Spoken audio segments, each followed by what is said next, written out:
to return people, and we have to show others in Central America that we are returning people. That is how to deal with the existing situation. In order to do that and do that quickly, we're building detention capability for adults who bring their children here. We did not have much of that type of detention capability until very recently. And so we're turning the adults around faster, and we're turning the adults, we need to turn the adults with children around faster in order to send people home. Washington and the media that cover them, always looking out for those catchphrases that will snap attention to a story. Even if it's not quite accurate, it's all part of the sell job. One phrase moving around the Beltway and the nation of late is Obama's Katrina, noting the president is as trapped by the immigration crisis as President George Bush was with Mother Nature. That and more, we welcome back from the website WhiteHouseDossier.com and the electronic pages of Politico. Keith Koffler joins us again on MidPoint. Keith, good to see you again. Good to see you. Thanks very much. All right, Obama's Katrina. Let's get right to it. Is that a fair characterization? It's fair in the sense that it's even worse, I think, in a lot of ways. I mean, remember, Bush got a lot of his criticism after he didn't go to the scene in New Orleans, after he flew over. Obama got his criticism before he even went down there. He was begged by Democrats privately and publicly to go to the border to see what happens. He didn't do it.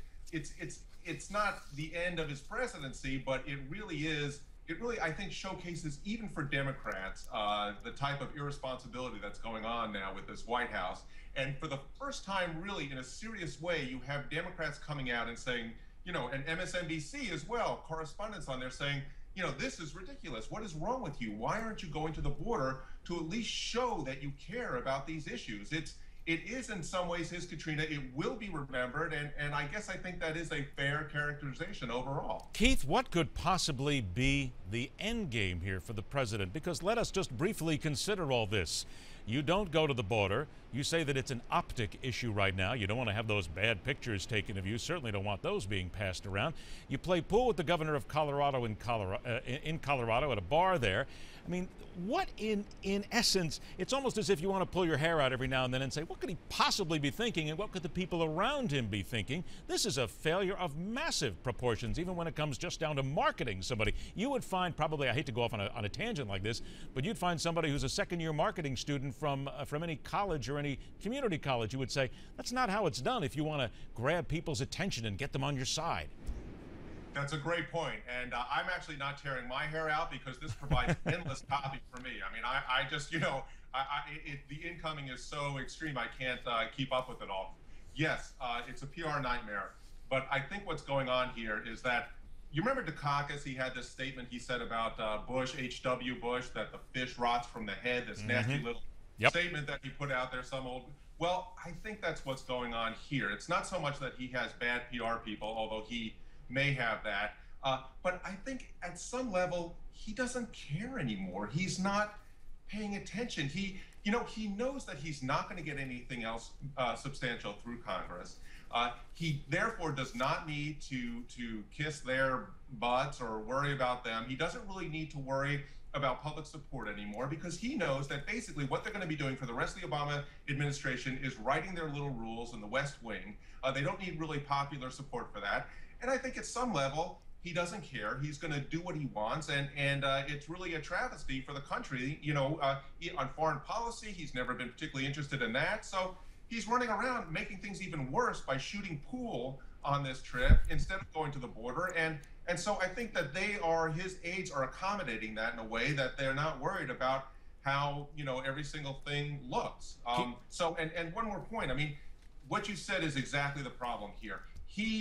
They're worried about the PR. They're worried about putting his face with these refugees, okay? But the issue, you know, I've covered the White House for a long time. When a president goes somewhere, it makes a difference. It gets people energized within his administration. It says, hey, the boss cares about this. Let's take care of this problem. So what they're worried about is getting him mixed up and photographed amid all these refugees, or whatever you want to call them, illegal immigrants, really. They're not really refugees.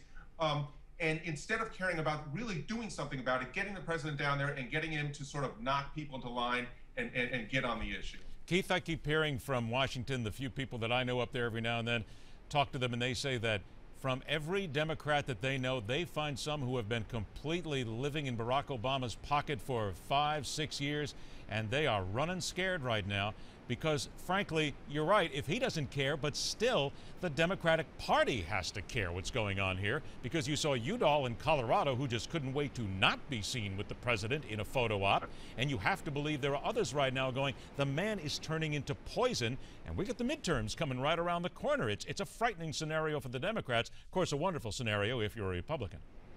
It's very difficult for them. You know, Udall, he didn't even appear at his own fundraiser with the president. I mean, that's really a unique sort of insult to the president. I mean, yes, they are harmed terribly by all of this. There's a general feeling developing, I think, that Democrats can't run the country, that there's a problem with a lot of the policies, even the policies that have succeeded, that he succeeded in passing, like Obamacare, are not popular. And he's just making things worse by looking like he's some sort of child, drinking beers and playing pool. I think it's devastating. You know, I think there are a lot of Democrats in town, professional Democrats, who feel like they have not seen anything like this before. And now what you have also is some House Democrats, politicians coming out of the woodwork, actually criticizing the president.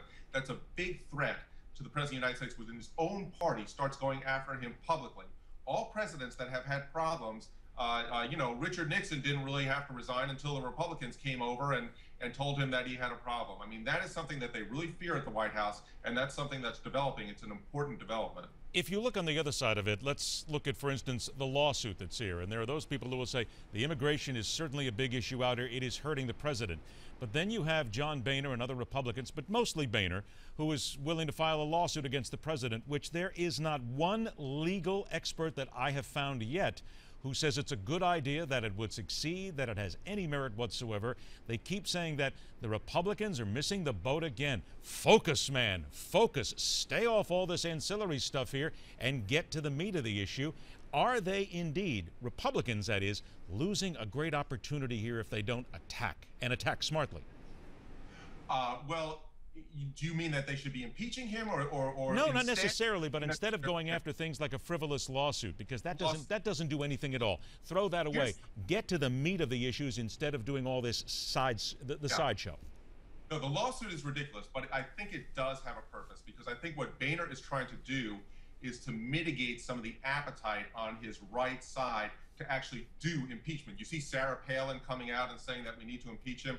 That's ridiculous. He's not going to be impeached. It would be a tragedy for the Republicans. I think what Boehner is actually trying to do is somewhat savvy. He's trying to take some of the heat off of that. So we do this little lawsuit, and it winds its way through the courts, and no one takes it particularly seriously. But at least from Boehner's perspective, he's taken the wind out of a possible impeachment thing, which he knows would be a disaster for Republicans. All right, now, where do we go from here? This is the simple point that America wants to know. We've spoken to a couple of militia members who are walking around the border these days, armed, and they claim they're helping the Border Patrol. We have the possibility of a flashpoint at a lot of these border locations right now. Somebody could get killed. God forbid, something's going to happen. So where do we go from here? Where do the Republicans need to go? Because as I pointed out earlier in the show, we hear them keep saying, the president doesn't do this, the president doesn't do that. Come up with something now that is really substantive and get the process to move forward. What is that? Right, but that's the thing. They can't do very much. I mean, they need to put, legislation out there seeking to close the border. They need to promote that. I think people are much more amenable to that as a first step on immigration reform than ever before, given what's happening.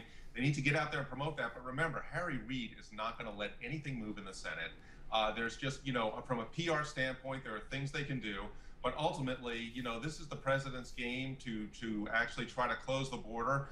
He has had 5.5 years to do that. He hasn't done it.